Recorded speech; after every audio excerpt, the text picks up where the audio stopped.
Өткен аптадан бері өңірде пайда болған газ тапшылығы мәселесі шешімін тапты. Арнайы келген Қазақстан Республикасы энергетика министрлігінің газ және мұнай-газ химиясы департаментінің басшысы тапшылықтың пайда болу себептерін түсіндірді. Өңір тұрғындары айына 19 мың тонна газ тұтынады. Оның 14 500 тоннасы жергілікті өнім болса, 4 мың тоннасы көрші облыстағы зауыттан жеткізіледі. Атыраудағы мұнай-газ өңдеу зауытында жүргізілген жөндеу жұмыстары газ көлемінің азаюына себеп болған. Ал министрліктің ұйғарымымен 2021 жылдың аяғына дейін сұйытылған газды толық электронды сауда алаңдары арқылы сатуды жүзеге асыру жоспарланып отыр.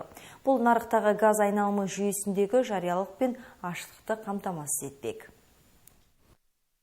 Өзгерістер болды. Оның бірден бір себебі мынау Атырау мұнай өңдеу заводындағы жөндеу жұмыстары.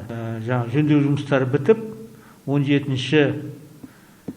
желтоқсаннан бастап Атырау мұнай газ өңдеу заводы қалыпты жағдайда өндіріске көшіп, соның ішінде Маңғыстау өңіріне де газ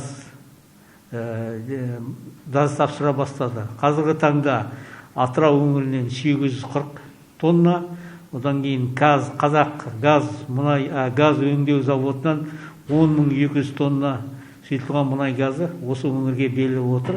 Сондықтан соған байланысты мынау іркілістер, газ тапшылығы, газ құю бекетіндегі кезектер бірте-бірте жойылып отыр.